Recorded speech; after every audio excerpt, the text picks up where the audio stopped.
तो भाइयों देखो कि आज आप आया हो कृषि विज्ञान केंद्र जैसलमेर और आप आज बात कर सो डॉक्टर दीपक जी वरिष्ठ वैज्ञानिक लागोड़ा है और आप केचुआ खाद कोकर बनाए सको ये माथे आप आज बात कर सो। तो डॉक्टर साहब आप बहुत बहुत स्वागत है। हाँ, धन्यवाद साहब। तो डॉक्टर साहब देखो कि जैसलमेर में ना कई बार किसान भाई जो है जैविक खाद बनाने वास्ते भी आप थे प्रशिक्षण लेना होता रही। तो ये में जो केचुआ खाद है कोकर बना सके कोकर की सुलभता हो सके ये वास्ते मोरे किसान भाई ने पूरी विस्तृत जानकारी दिलाओ। केचुआ खाद बहुत अच्छी खाद है और मैं तो किसान भाइयों को कहूँगा कि ज़्यादा से ज़्यादा केचुआ खाद बनाएं। केचुआ खाद बनाने के लिए हमें जो आवश्यकता होती है सामग्री की, उसके लिए सबसे पहले गोबर की खाद है। अपने गोबर की खाद होनी चाहिए किसान भाइयों के पास, उसके पास फसल अवशेष होना चाहिए और उसके पास एक जगह होनी चाहिए जहाँ भी हम लोग वर्मी कंपोस्ट का उत्पादन करना चाहते हैं वो हमारे जो हमारा जो खेत है उसमें थोड़ी सी ऊंचाई पे जगह हो। सबसे पहले जगह के चयन की बात करें अपन, तो जगह का जब हम चुनाव करें अपने खेत में तो ऐसी जगह का चुनाव करें जहाँ पे हमें वर्मी कंपोस्ट बनानी है वो थोड़ी ऊंचाई पे हो, ढलान पे नहीं हो, ऐसी जगह नहीं हो कि जहाँ बरसात का पानी इकट्ठा होता हो। पहली बात तो ये ध्यान रखने वाली है। दूसरी बात ये है कि जहाँ भी हम वर्मी कंपोस्ट का उत्पादन करना चाहते हैं उस जगह पे छाया की व्यवस्था हो। ठीक है, ये दो बातों का हमें फसल चयन के समय ध्यान रखना है। उसके बाद बात करते हैं कि हमें वर्मी कंपोस्ट का बनानी कैसे है।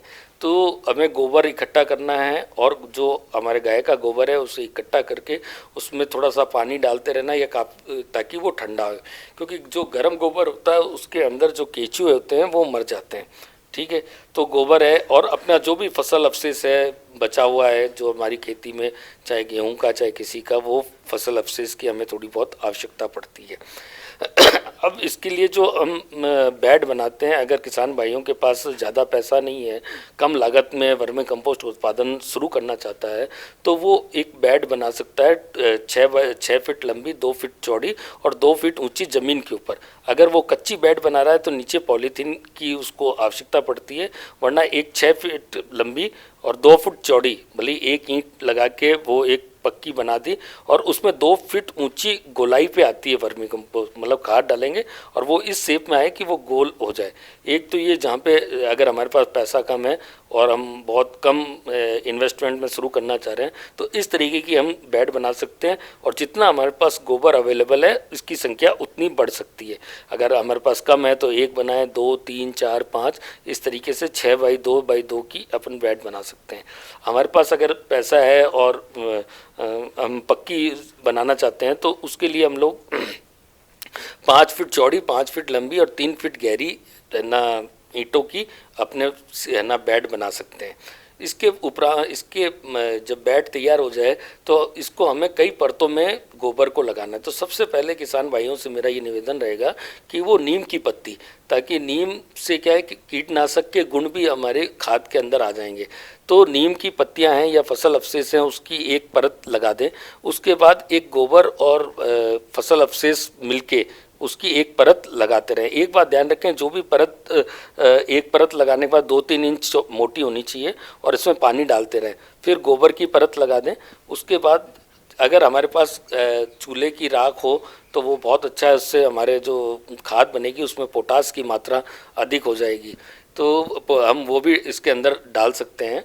उसके बाद ऐसे हम परत दर परत करके, जो अगर कच्ची बेड है तो इसको अपने 2 फीट ऊंची तक अपन को करना है और जब हम तीसरी या चौथी परत बनाएं तो उसके अंदर हमें केंचुओं को छोड़ देना है। ठीक है, पूरा उसके बाद लास्ट में गोबर की खाद को डाल देना है। जब पूरा ये तैयार हो जाए और हमारा जो बेड तैयार हो जाए 2x2 की, और या फिर पक्की है जो 5x5 की 3 फीट पूरी भर गई, तो उसके बाद उसको जो जूट के बैग हैं उन जूट बैग के बैग से ढक दें और उसमें निरंतर पानी डालते रहें, क्योंकि नमी बनी रहे। तो नमी बनी रहेगी तो केंचुओं के जो है केंचुए मरेंगे नहीं और वो जल्दी से उस खाद को बनाना शुरू करेंगे। जैसे ये खाद बनना शुरू होगी तो खाद केंचुए क्या करेंगे कि ऊपर की तरफ, आप कुछ समय बाद देखेंगे 25-30 दिन के बाद आपके जो ऊपर ना, जैसे चाय की पत्ती होती है, चाय बनने के बाद जो भुरभुरी हो जाती है उस तरीके से भुरभुरा गोबर ऊपर की तरफ दिखाई देने रहेगा। उसको आप इकट्ठा करते रहें, वो आपकी खाद तैयार होती जा रही है और इस प्रक्रिया को दोहराते जाएं। जब ये पूरा ख़त्म हो जाए तो वापस इसको लगा दें और इस खाद को आप अपने खेत के अंदर इसका उपयोग कर सकते हैं। बिल्कुल डॉक्टर साहब, आप बहुत ही बढ़िया एकदम अच्छी जानकारी दी हो, लेकिन ये दो बात सबसे प्रमुख है कि एक तो मोरो किसान भाई जो है केचुआ थोकने आवे कौकर वो उपलब्ध करा सको, बीजे में अगर वही किसान भाई का अगर क्षमता बढ़िया है और वही खाद बहुत अधिक मात्रा में हो रही है तो वे सो आय भी कर सके कि ईर बारे में भी मोर भाई जानकारी दो।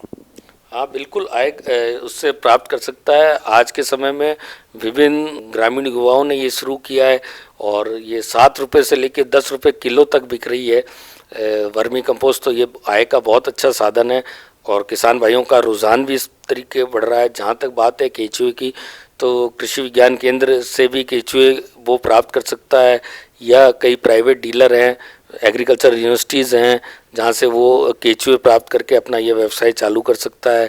इस पे प्रशिक्षण आयोजित हो रहे हैं, तो कृषि विज्ञान केंद्र पे पहले इसको प्रैक्टिकल प्रायोगिक रूप से प्रशिक्षण लेके किस तरीके से हमें ध्यान रखना है, किन छोटी छोटी बातों का ध्यान रखना है ताकि जो हमारी खाद है वो गुणवत्तापूर्वक हो, उसके अंदर जो न्यूट्रिएंट्स हैं, माइक्रो न्यूट्रिएंट्स हैं और जो उसमें फर्टिलाइज़र की अवेलेबिलिटी है, पोषक तत्वों की, वो अवेलेबिलिटी को किस तरीके से हम लोग बढ़ा सकते हैं ताकि हमारी खाद है जिसको अगर कोई दूसरा किसान यूज़ करेगा तो उसको फ़ायदा मिलेगा, तो आपसे सीधा जुड़ेगा और ज़्यादा से ज़्यादा संख्या में जुड़ेगा और ज़्यादा आपको उसके लिए पे भी करेगा।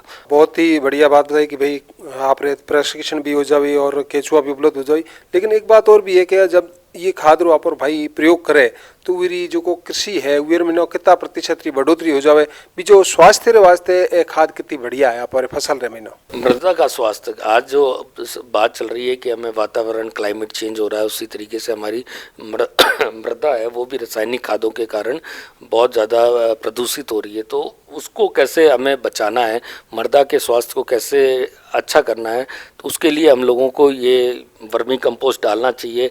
3 से 4 टन प्रति हेक्टर अगर हम लोग डालते हैं, जो अगर हम सीरियल्स की बात करें, गेहूं और अगर हम लोग उगाते हैं इसमें करें तो, और 3 से 4 किलो हम लोगों को इसमें पौधे के अंदर इसका उपयोग करना चाहिए।